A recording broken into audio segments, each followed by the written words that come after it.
Dego Modé Papoji, Jeffrey. Bienvenue sur votre première chaîne internationale 100% hip-hop, chaîne en ligne, laquelle YBE TV, qu'est-ce. Donc, today, comme nous vous l'avons promis, le 12, aujourd'hui le 12, nous sommes ici à Keur Massar pour interviewer le seul, l'unique, One Lyrical. Guys, acca leen ñu dem. Comme nous l'avons dit, on est à Keur Massar. On est le 12 mai. Date exceptionnelle. Concert exceptionnel. Ak kan One Lyrical band bi ñi ngi koñ band bi. Alors One naka mu nag luy dil dafa jaama. Tranquillement leen ñu béggee wax dans la place comme ni nga ko waxee Boy Diffé dans la place. What's up? Yeah. Donc est-ce que je peux avoir tes impressions par rapport au concert? Comme que nous sommes le 12, date tant attendue. Waaw calmement honnêtement calmement yi ko dundu bon xalaatuma sax quoi maa ngi feneen sama bopp mu ngi feneen mais bon ñu ngi xaar xool après ce que ça va donner mais bon je promets du lourd quoi comme d'habitude. Yeah, day métti rek que du lourd. Donc tu n'as pas de pression, zéro pression ou bien quelles sont tes attentes par rapport au concert et autres? Est-ce qu'on peut avoir quelques éclaircies?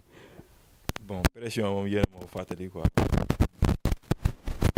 yaa ma gën a nëw juste pour wax gars yi ne voilà ñëw leen ñi jëndagul seeni ticket ñëw leen xam nga bu jaree ñu génne concert bi ci mbedd bi sax def ko ci mbedd bi quoi fàtte boîte bi l'essentiel instant bi concentré wu ci affaire yi maa ngi concentré wu ci li ma war a indi lu bees lu ma war a jox nit ñi ak leneen lu gars yi xaarul.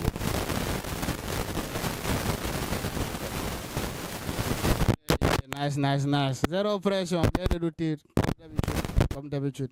Mais à part ça, est-ce que mën nañ rencontrer quelques membres de ta famille pour poser leen quelques questions?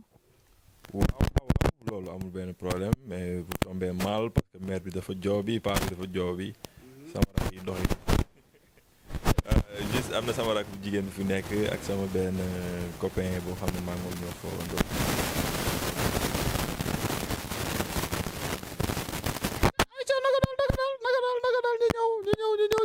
ñu dem.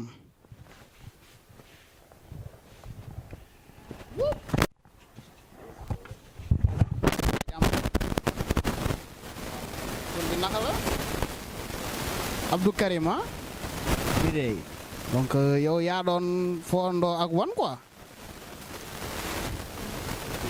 ah mais déggoo leen waay yaa ko doon diriger donc ami d'enfance quoi yéen a defandoo lépp en quelque sorte. nuñ ko waxee xam nañ ni que yéen a fondoo yéen a magandoo xam nga def ay foofu góor comme ni ngeen ko waxee. waaw football daal ngeen yem mais nga xëy nii rek nga gis koo xam ne yéen a magandoo mu jékki-jékki rek nekk rappeur jékki-jékki nekk fi star ñëpp xam ko yow est-ce que changé na noo koy dundee yow. non man gisuma changement quoi parce que commencement bi muy commencé rap lépp fekk na ma fi ba ni mel nii instant bii nii pour man quoi li ma conseillé rap man gisuma changement peut-être keneen mën naa gis leneen te tamit daa am loo xam ni ñi ko nangu bëriwul di ànd ak nit yéen ñaar ngeen nekk ay morom mu jékki-jékki xaw laa dépassé peut-être joobam moo ko may loolu quoi mu avancé si lim nekk mais loolu il faut nga nekk borom xol pour mën a nangu loolu nag ñëpp duñ ko mën a nangu loolu mënul nekk mais man xam naa li ma xam naa ni moom changé wul te man ni ma ko doon déggee avant sax instant bii la gën a jafe te instant bii laa koy gën a jot man.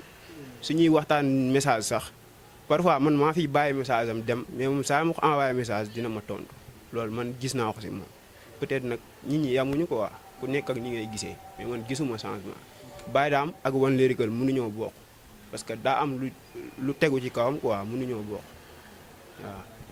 donc lu ñu ñoo ko déggandoo donc moom ko oyof la loolu moom mën naa wax soo ko messager mu melul ni yeneen yeneen mbokk artistes yi nga xam dañuy jëlay 1 mois une semaine waaw mais maa ngi soo gis donc lu rafet la di la ñaanal encore couture bi affaire yi gën a màgg xam nga ñi lay tudd fépp di dem fépp gars yi xool leen xamee leen affaire yi ah nice na léegi nag ku ci topp nag xool sama rakk yi. ayca boog wan léegi ñii toog ñii ñooy ñan. ñii ñooy sama famille ñii ñooy sama rakk man may sama taaw yaay kii moom moo si topp mooy aji am na keneen ku tudd Pamsa doxina am na keneen ku tudd Ummi kii moo si topp mooy Ayda kii mooy Thiat mooy Dior bëri histoire.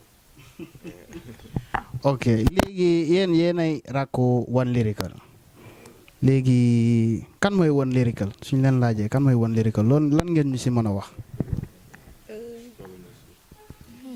suñu mag la féete nañu mag et teg nañu fu mu ñu war a teg aussi te mu ngi partagé lu nekk ak ñun nangul nañu lépp et bien vrai que nii man moom du am lu may nëbb parce que man ak moom lu nekk def nañ ko lu nekk ndax man mais yëpp passé na tey et yaakaar naa ni tamit am nañ boo xamante ne nii mën naa ne et loolu noonu ak moom yëpp lu nekk ñu koy def ndax man yëpp damay toog tey di ko xalaat comme si dafa am différence daal damay toog di xalaat ma ne est-ce que moom la wala du moom parce que am na changement bu bari bu nekk ci moom boo xamee si ne ni yaakaaruma woon ni sax dina xëy un bon jour loolu dal ko en plus tamit déggal na nit yi nit lu mu nekk xale ak noo munti toll doy wax ak moom dina la déglu et dina xam li nga koy wax aussi en plus tamit respecté na ay parents moom mën naa ni daal dafa respecté nit yëpp même bu doon benn nit day romb sax di taxaw di wax ak moom même bu dee benn mool dina taxaw déglu ko ba pare doo ko continuer lu mu doon def dara du ko yàqal dara ni mu meloon daal bu njëkk ak léegi nii dara changé wu si damay wax xaw ma sax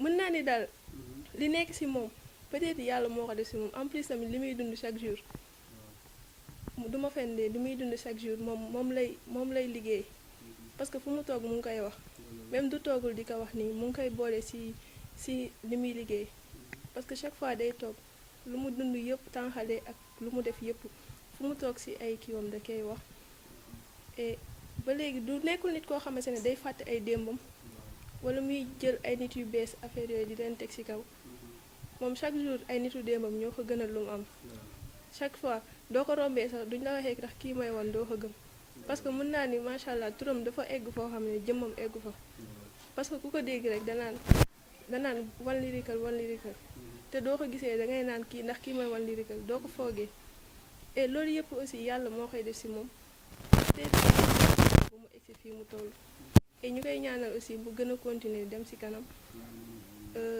lu nekk ci xolam ak lu mu yéene yëpp yàlla moo tali ko ba lu mu bëggoon daal mu continuer ko dimbali ay waajuram ak ay nitu démbam ak képp ku ci xaj daal yàlla jàppale ko wërsëgale ko ba mu continuer loolu noonu vraiment loolu laa amoon ci lu mel parce que li nekk ci moom yëpp mënu ma ko wax. waaw bëri na loo ci mën yokku. mënoo ci yokk dara wax na lépp. ah tim caméra yombul de tim caméra yombul ñu bàyyi Thiat mu wax boog Thiat looy wax Thiat amoo dara loo wax mais sànq moom daa mel ni comme nu ngeen ko waxee yéen moom yéen a ngi déglu ay son bu baax de waaw loolu tamit lu baax la ñu ngi leen di remercier tamit ci lu ngeen ñu yaatal ci fii ci biir kër gi mais ñu accès donc oyof ngeen tamit trop loolu tamit gis ko yombul donc ñu ngi leen di remercier bu baax waaw wan moom am na chance moom ni mooy lépp te famille mooy lépp te comme nu nga ko décrire aussi loolu rek nit moom nit rek la am nit tamit famille am rek la am donc comme nuñ ko déggee témoignage boo xam ni bu xaw a touchant la donc ñu ngi leen di remercier bu baax a baax duñ leen sonal nag am na ñoo xam ne moom tiit nañ ba mënuñu wax waaw ñu bàyyi ko noonu rek. Oude du wax lu baax ci béy buy sukuraat ma pas besoin de grand gabarit moi besoin de te voir di nga sukuraat xamoo ma bëgg ma jaaji koy doomera sama liquide lay sotti sa taat yi soxlaatu ma déposer mon écran Mandam my phone nigga, mandam my phone nigga. Mandam my phone nigga, but jar for real. Mandam my foot nigga, mandam my foot nigga. Mandam my foot nigga, but jar for real. Sara bët bi yàggu fi tuddee naa ko snapper MC 24 heures lañ koy déglu nice bawal bawal. bëgg sama bopp di foto sama bopp li ma wane nga mën a gis fi ma jógee dafa wuteeg ni ma mel dama la ci xoolee ma fi jëkkiib ma dajul li ma ma suturaal yow da nga jàng musuma fekke fi nga tere suraal saa yoo ma gisee ni sukuraat alalu jàmm wala taxaw bu tegu da nga bëgg a raat dama ci toll di ko dund ma nekk je parle temps de parler beaucoup je te parle de money man dama ci toll di ko dund ma nekk ama star xoolal sama wet am na xale bu xees def di ma bëgg a def doon di ma bëgg a doon di bang bang dafa ma tey jii ne ñàkkuma kii di ku dañ ma sa ñàkkuma siw ci benn bi te santuma maa ngi taa waxal ba caatuma bëri benn mel ni lamp gerte jarul ëppal na sa xel dina tee rab bi benn def bu teew bu tay benn fi war na ca tëjee rapport yi ku jóg ne daa bëgg def carrière koo ci laaj na sa business fu ngi topp la tottoo nga xam ne daa arrière ñi ne ñu xam ne la xew yi su leen di déglu comme bu sol yére maa ni ñeer rab bi 1960 de carbone nga doon ne la xew yi la bàyyi ne seen i bam del laat tuuti ci saw exporté marchandise bi kaw da nga marchandise ma ñëw may la taw ren maa yor couronne bi del daw maay tey zone gauche droite talonné la yow yaa talonné la wax su boo wan dara gën a gauche droite talonné la bis maa jarone en from de hood macha allah feeñ sa yaram bi nee na la xam dama dem ci sama ego yàlla du daw soigné image bi te laaluma alcool maa nga ca kaw bi nga wat ma sa balcon góor du ñàkk jox góor du ñàkk jox góor du ñàkk jox. Bonsoir à tous, donc on est aujourd'hui le 12 mai, oui le 12 mai comme on l'a dit, show de One Lyrical. Donc au passage, je tiens à remercier mon confrère Jeff Whisker qui a tenu et qui vous a égayé pendant la première partie. Donc comme on dit toujours, on est à Keur Massar aujourd'hui, on est à Keur Massar ce soir juste pour venir couvrir l'événement de One Lyrical. Alors aujourd'hui on est à Métro, vous l'aurez compris, on est à Keur Massar ce soir. Juste pour voir comment ça va se passer. Donc comme on dit YBE, c'est une télé 100% hip-hop. Donc quand on dit 100% hip-hop, on ne lâche rien, on est tout le temps là avec vous. Donc je vous dis à tout de suite. De retour, donc je vous l'ai dit tantôt, on est à Keur Massar, à Métro Dimen ce soir pour couvrir l'événement de One Lyrical, son show, en vue de préparer son album pour très bientôt. C'est ce que nous a dit. On a vu les tutos 1, 2, 3 jusqu'à aujourd'hui le show. Donc là, on va recueillir quelques expressions. Voilà, monsieur, bonsoir. Bonsoir madame, comment vous allez? Ça va, je vais très bien. Alors aujourd'hui vous êtes à Keur Massar pour le show de One Lyrical. On vient d'arriver, quelles sont vos impressions? Je suis très content d'être là parce que en premier lieu, One c'est un ami d'enfance. On a fait l'école ensemble et c'est une fierté que je suis d'être là et d'assister à son show, quoi. Donc vous nous parlez de One Lyrical, vous nous avez dit que vous avez fait l'enfance avec lui. Est-ce qu'aujourd'hui on voit par exemple des gens qui ont grandi ensemble et que comme c'est le cas de votre exemple, One Lyrical est devenu une star au Sénégal, on va dire qu'il n'est plus à présenter. Est-ce qu'il est toujours resté le même? Oui, il est toujours resté la même personne parce que depuis que je le connais, c'est comme ça que je le connais. Il n'a pas changé d'habitude, de comportement et c'est ça l'essentiel pour moi, quoi, parce que quoi qu'il en soit, il est toujours là, il est toujours à notre écoute et c'est une fierté là, One Lyrical. C'est une fierté de toute une nation, de toute une ville parce qu'il reconnaît, il a une reconnaissance, quoi, envers les gens et c'est ça une personne, quoi, pour moi. D'accord, alors si aujourd'hui vous avez un conseil à donner à One Lyrical, votre ami d'enfance, que lui direz-vous? Je lui dirais qu'il doit se mettre dans la tête que rien n'est encore acquis. Il doit se mettre dans la tête qu'il vient de débuter et son objectif n'est pas à ce stade. Il a beaucoup de choses à faire encore parce qu'il y a des rappeurs qu'on voit aussi au Sénégal qui sont sincèrement au-dessus de lui. Je ne dirais pas carrément, mais il doit les doubler, quoi. C'est-à-dire il doit être au-dessus de tout le monde, il doit avoir cette mentalité. Il doit se dire que il n'est pas à 1% de son objectif. Oui, ok, c'est ça. Donc en gros, il doit avoir l'esprit toujours vainqueur. Il doit avoir toujours l'esprit vainqueur parce qu'il a un talent qui est à l'intérieur de lui et il a le droit de l'exprimer comme il le faut, sans gêne, sans pression. Bon. Et lui, bon, d'habitude, il est toujours la même personne, il n'a pas de pression. Bon. Mais je lui conseillerais aussi d'être à l'écoute des gens parce que tous ceux qui sont là sont là pour son améliorement. Bon, il doit s'améliorer, il doit se dire que aussi les gens qui lui disent la vérité, il doit les écouter aussi, quoi, pour moi. Parce que une personne, quel que soit le stade que tu as, il y a des gens qui sont toujours là et que tu dois être à l'écoute d'eux, quoi qu'il en soit. La vérité restera toujours la vérité. Bon. Et celui qui te dira la vérité, c'est quelqu'un qui t'aime. C'est ça mon conseil, quoi. D'accord, j'espère qu'il l'aura entendu et qu'il aura bien compris. Merci beaucoup et passez une bonne soirée. Donc là, nous sommes avec Six, le manager de One Lyrical. Six, bonsoir. Salam alaikum. Walaikum salam.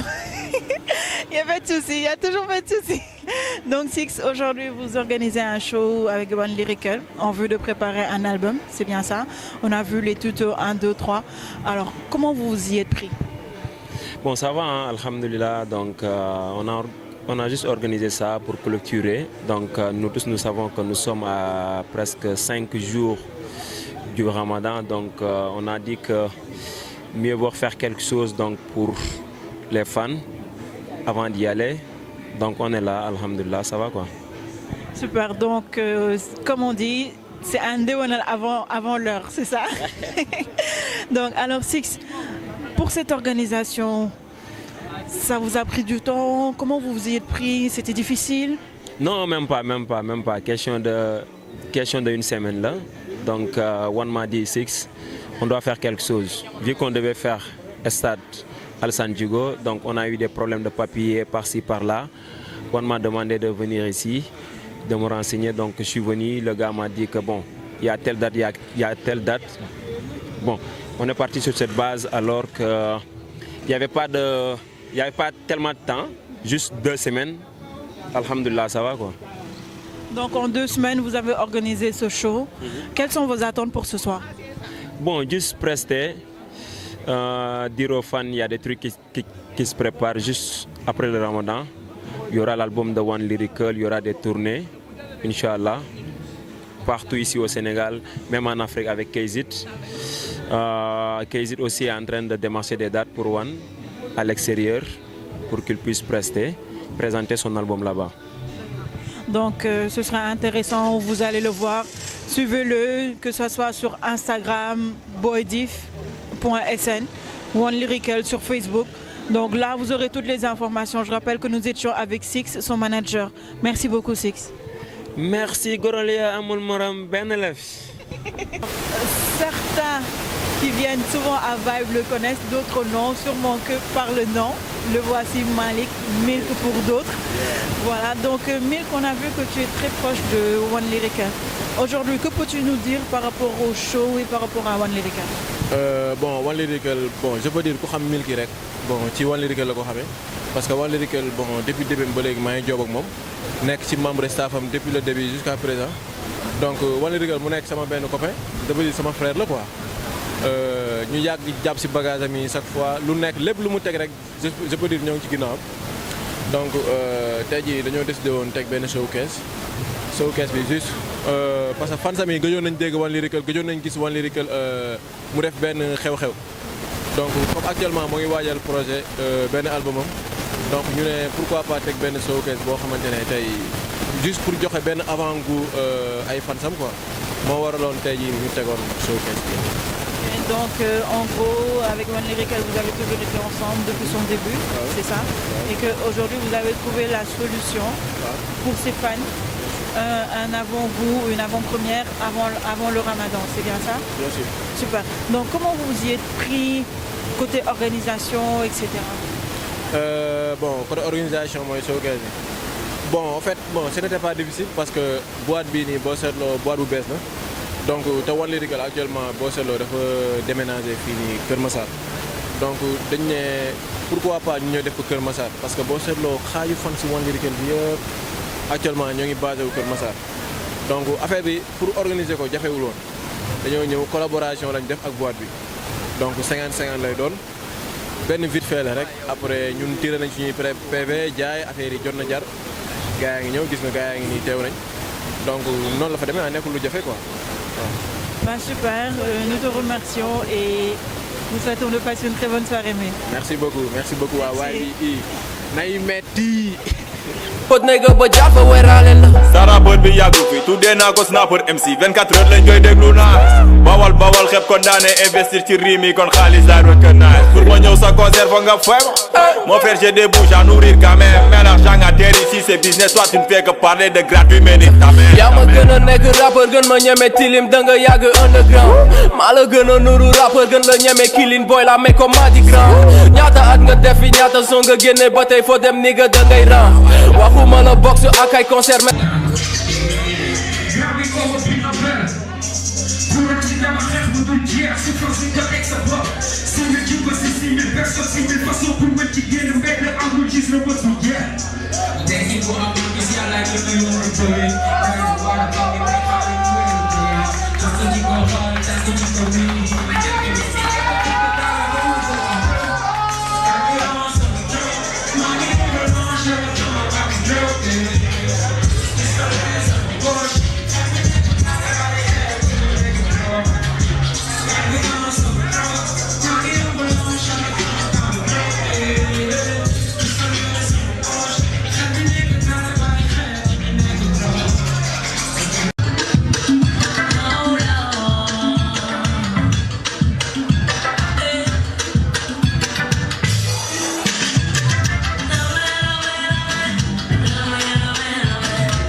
aujourd'hui à Kermassar, métro du Maine. Oui, le 12. On est au show de One Lyrical. Donc Abiba, on vous a souvent vu dans les manifestations de hip-hop, alors que vous faites un autre style musical. Alors, quelle relation avez-vous avec les hip-hopers, notamment One Lyrical, pour qui vous êtes là ce soir? Je vous remercie tout d'abord. Donc avec les hip-hopers, on tient une relation fraternelle. Ce sont mes grands frères, ce sont mes grandes sœurs et voilà. Ils sont mes potes et on partage un peu le milieu. Donc là, on est obligé de se connaître. Voilà, on aime partager. Et One Lyrical, c'est un frère, c'est un grand frère, c'est mon pote. Voilà, il représente beaucoup pour moi. Donc aujourd'hui, être là pour lui, ça me fait plaisir parce qu'il a été là pour moi lors de mes concerts durant l'été passé. Donc je suis là pour lui à tout comme il est là pour moi. Alors vous avez des projets futurs avec des hip-hopers, des rappeurs? D'ailleurs avec One on prépare un truc extra lourd. Je le félicite de passage parce que c'est son son et il m'a invité dedans comme featuring. Donc c'est un truc magnifique et Inch'Allah, vous en aurez l'occasion de l'écouter Inch'Allah vers le mois de juin, Inch'Allah. Donc le rendez-vous est donné, fin du mois de juin, c'est bien ça. Attendez-la, Abiba sera là bientôt avec One Lyrical. Merci beaucoup Abiba.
Est-ce que yéen a ngi show, man?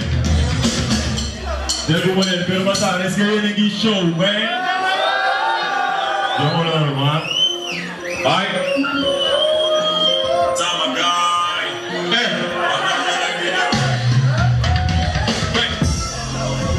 Ci sama ma fenn dem ko ma ne ko suspendé.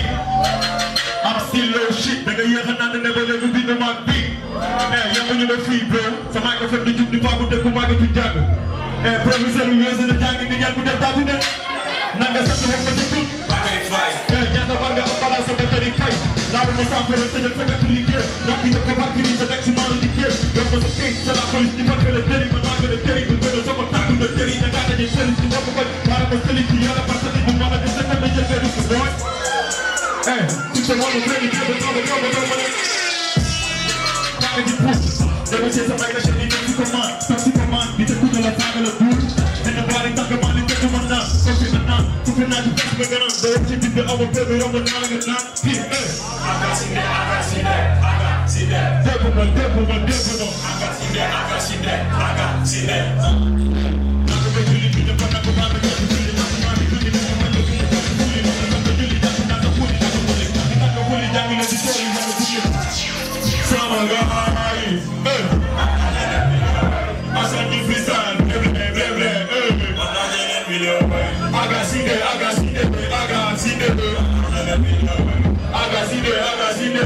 Agaside partage les vidéos.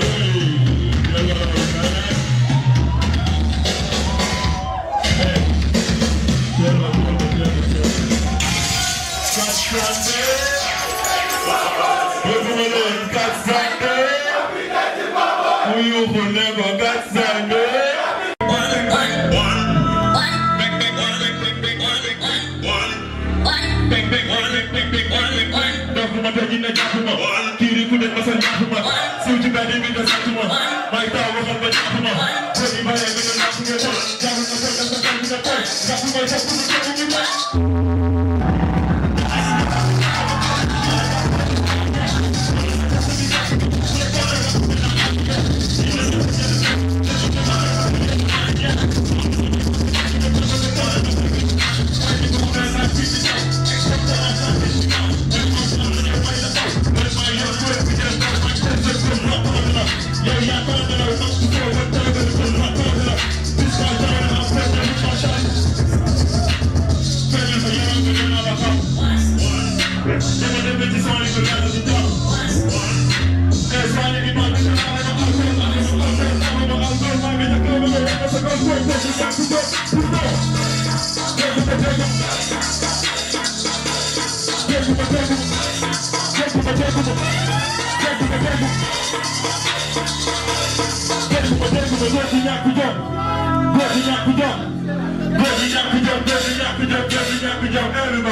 On a vu votre dernier projet Highlander.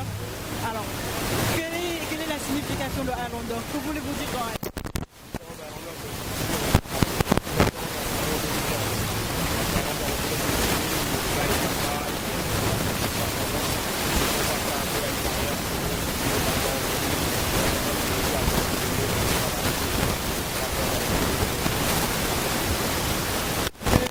D'autres projets pour 2018, surtout avec la nouvelle génération? Alors, ce finit au show de One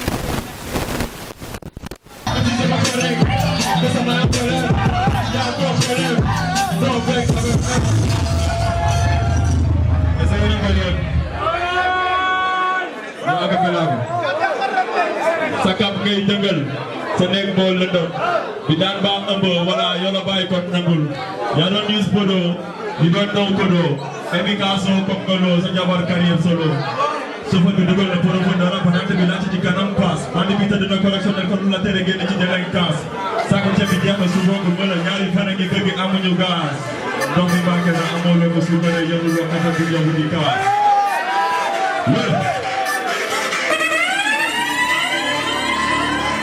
Jombolon.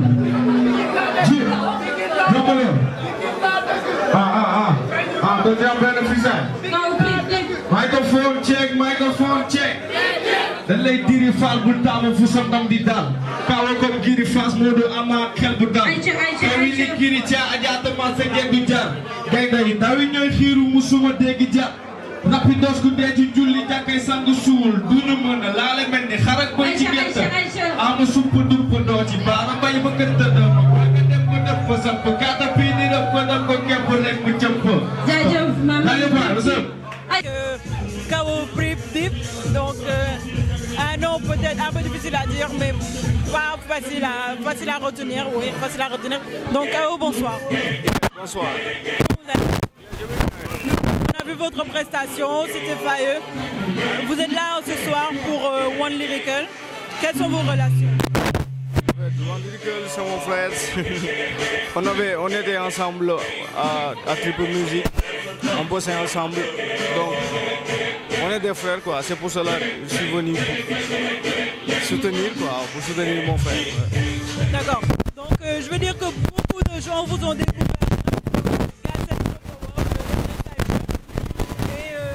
Quels sont vos projets pour 2018? Le projet. En ce moment, je suis en train de préparer un projet, mais le projet n'est pas encore intitulé, quoi. Ça peut être un maxi, un album, anyway.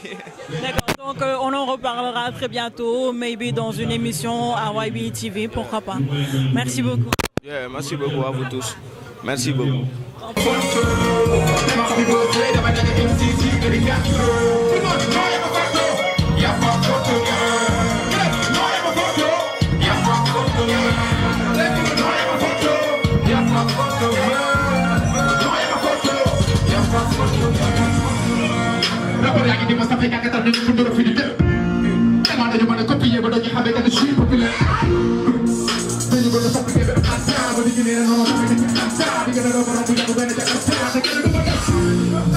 Demolele,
J'ai contaminé tout le monde ici.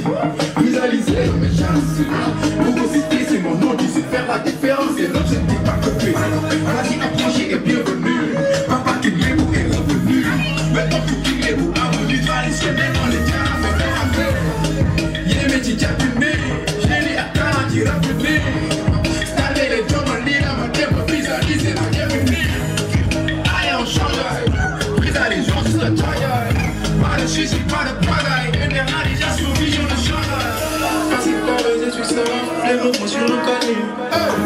Mots sur le canu. Les mots sur le canu. Réaliser dans le feu, c'est le qui crée ma vie.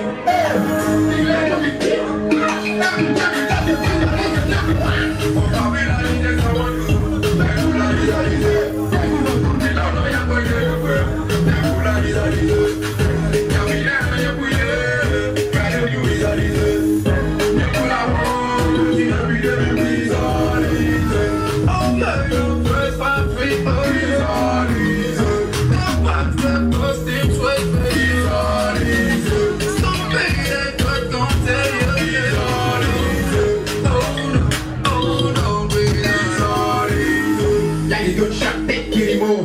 Automatic flow, take minimum. Yeah, vous avez pas tel minimum. Réaliser fait pour garder moins minimum. Sécuriser plus film ni kendo. Distribuer ici des gens fait kendo.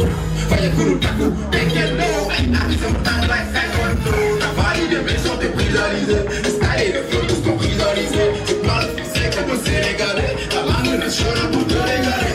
Non, la plus barrière mais langue bouche. Fais de la place ni la gabouli. Percé à cliquer sous Lamborghini.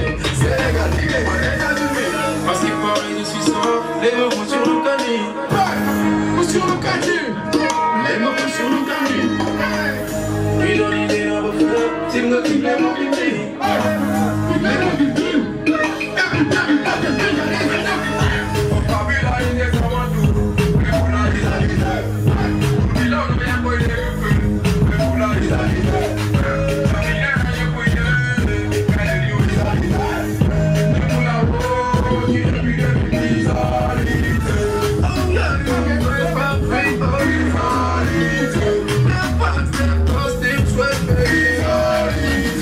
So bad.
Salam alaikum, fay ma ni ma amee man ngay wax maaleykum salaam depuis bëri waxtee ko si jàkkaarloo muy ralentir ba ni buy sabab ñëpp di la xoolee ba tugudul tekki yow ngay seral loolu fan la am du la doon laajee ndax yaa ngi siy jàmm man mooy bëgg a tee wax ak la ñeme risque di ko amul lu mu ñaan ko dépassé ma ñoo ngi ran ñi doon laaj ana Akil Ba Akil moo ngi fii moo ngi cool moo ngi tas moo ngi tas moo ngi tas.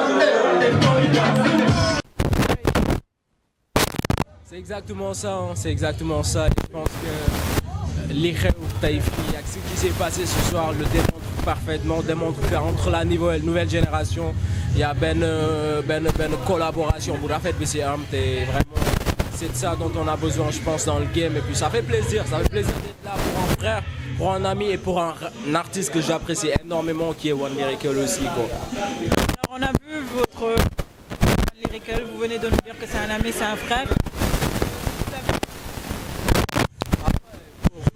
C'est sûr quoi, c'est sûr. On bosse sur plusieurs projets et depuis on va dire plus d'1 an maintenant, on bosse sur un projet. Et je pense que voilà, en cette année 2018, Inch'Allah, ça viendra. Et puis album ou mixé ou EP, les gens le sauront très bientôt, Inch'Allah. Et voilà, ça arrive chaud. Alors le projet de Akil pour 2018. Pour le moment, entre guillemets, un album lourd, mais avec tu vois, des accompagnements. Tu vois, c'est comme un plat de résistance. Il y a les entrées, il y a tout, donc ça arrive. Menu au total, c'est bien ça. Donc vous l'avez compris, Akil vous prépare un menu de la new school qui montre qu'elle est là. Alors aujourd'hui, est-ce que tu confirmes cela? waaw bon ñun loolu lañ fi am parce que bu ñu def erreur yi nga xam ne nii moom grand frère defoon mooy ñàkk a déggoo bi suñu biir quoi parce que comme ni mbër yi di mayantee xaalis seen biir ñun rappeurs yi noonu lañ mën a mayantee xaalis public yi dafa différent kii day déglu kii day déglu kële quoi pour man bu ñu fusionné kenn ku nekk gëm sa bopp kenn ku nekk jox sa morom doole après affaire yi day gën a yemb day gën a nice quoi man moom je suis ouvert à tout le monde aw ma problème ak kenn ku ko sentir naa woo yaa ma gën a noow ah man dégg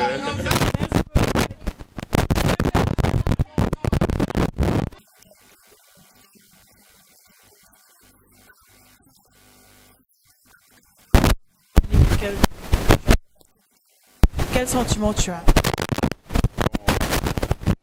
Avant tout, j'aimerais vraiment vous remercier d'être ici ce soir pour accompagner je dirais pas le meilleur des artistes aussi au Sénégal, mais l'un des plus talentueux aussi au Sénégal, parce que si aussi aujourd'hui, c'est parce que le One Lyrical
il a formé un groupe auparavant avec ses 2 amis. Ils sont venus me voir en me disant que bon, Chérif, nous voulons que tu sois notre manager. Après, je lui ai ménagé 3 mois, mais j'avais pas senti cette intention d'être le ménageur. À vrai dire, hein, parce que moi, j'ai connu beaucoup de déceptions dans ma vie. Parce que j'ai ménagé beaucoup d'artistes. Après, ils finissaient à me laisser, quoi. Bon, après, un jour, il est venu chez moi. Il me disait que, bon, là, j'ai participé au concours de flow, mais je vais l'emporter. Tu vas l'emporter? Il m'a dit, oui, je vais l'emporter. Ok. J'ai appelé le manager général de Africulture. Je lui ai dit que, Bach, tu connais One Lyrical? Il me dit.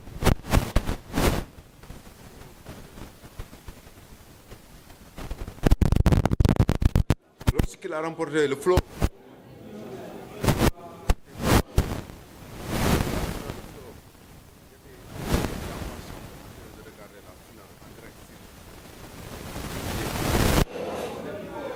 jusqu'à 3h du matin. Automatiquement, les résistances ont tombé. One Lyrical finaliste. One Lyrical vainqueur. Flow. Oh. C'était inoubliable. Donc moi, je ne peux rien dire aujourd'hui. Tout ce que je peux dire, c'est une bonne carrière musicale. Parce que je suis le premier manager de One Lyrical avec des jeunes.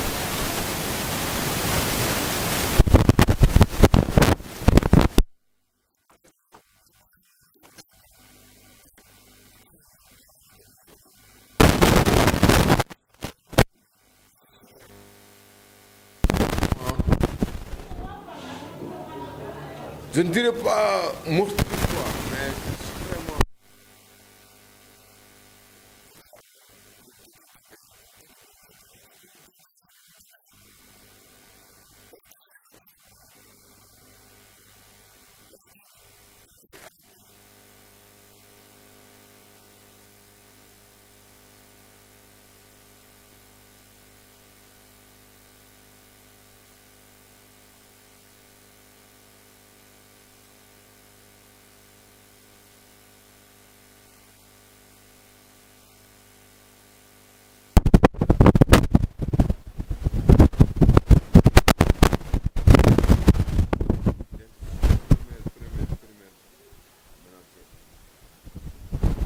Merci beaucoup, Chérif. Ce fut des mots très émouvants et ça nous a un peu parlé de qui est One Lyrical, de ses débuts jusqu'à maintenant.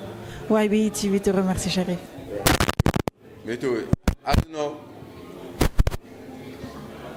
I wanna really to thank you to coming today, this night, to support One Lyrical. You know what I'm saying? So I'm the first One Lyrical manager here in Senegal. Nobody, I tell you, nobody can tell you more than One Lyrical, me too. In Senegal, I tell you, it's my boys. This was a good player of football, you know what I'm saying? But today, all I can say today is love, peace, unity, and having fun for One Lyrical. Thanks, come. Yeah.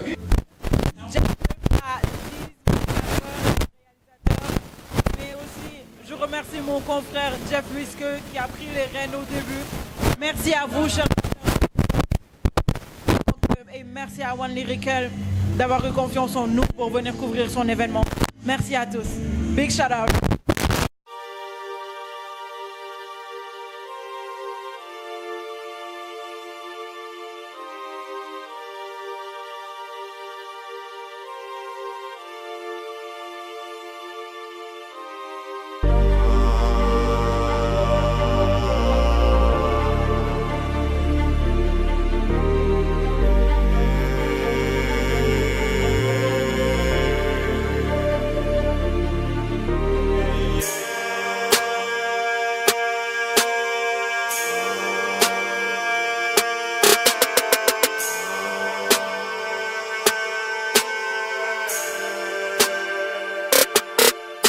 xin tëggul pourtant da ngeen ni bàkku nee nañ superstar modeste baaxul bidéew bi ci kaawa doy misaal du leer ba ngeen gis tar ba yàlla nee na sama jàmm bi bul sàkku xërëm ndax ñaari yoneen ngay jaamu bàyyi ci xel di Yeesu Krista Muhammadu sallallahu alayhi salaam PSL xaatim nga ñaari nen sangee nañ la deret def nañ la taatu neen bi xel baaraamu sanka lañ gumba wax na mu ma gis na gaana nee na tàccu leen fokk yërmande aatu du feeñ aatu réer na waaju réem yee ko sàgganee yaay dafa bëf nga ñëw sàcc neen yi armel sa coup dafa Barthélemy du doog nakar mu ànd ak xel mu neex nga ne got nga gëm te dangaa jaay sa leer nit a gas sa kan nit a construire sa kees xaritoo ni tent coiffure chaque week-end da nga xam bu coow te bëggoo coow li jeex ko fi rot bakkan sa balance tel na fees fanatique ci vert gëmoo sente cen da nga toog ci kaw ci biir suuf ngay mujjee kuy jëf lu baax du wax ndax complexe yi toppandoo xàcc ñoo ngi mbaw sonal ngeen seen di dëkkandoo no pain no gain mystico da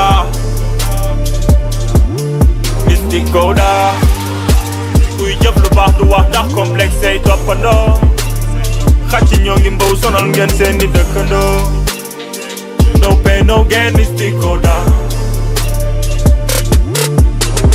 yaay du gis boppam ci seetu chaque jour mu ngi lay saaga ndey jëf du nekk ak lu muy tekki saa yoo tiitee yuuxu wuy sama ndey ki la faloon moo la wàcce metti na la mer nga ko da nga yéeg waru gàlle misaalu defkat buy wote innocent ak a nekk xaalis bu salte amul loxo yi koy paasante salte dem police xeesal sa xel fen nga pour seetal sa der ki nga takkal moom tëj nañ ko jeel mystique ci xel xol bi dara nekku si kaso jëmm fees na fa del jàngal nga bañ la savoir et une arme daa soppeeku traite jiitu leen di nga encaissé xeer ñi la gëmoon démb ñoo naan kaay ñu xeex ñi nga formé bañ na doon ay mercenaire gumba tëb na teen miskin këpp gees sangu set woo sa gel 77 te jóg sa plan góoru tey architecte nga jox ko fils jëlul pile gis nga tet ngir yokku xeet ñaata ñoo jur mi net dem kuy jëf lu baax du wax ndax complexe yi toppandoo xàcc ñoo ngi mbaw sonal ngeen seen ni dëkkandoo no pain no gain mystico da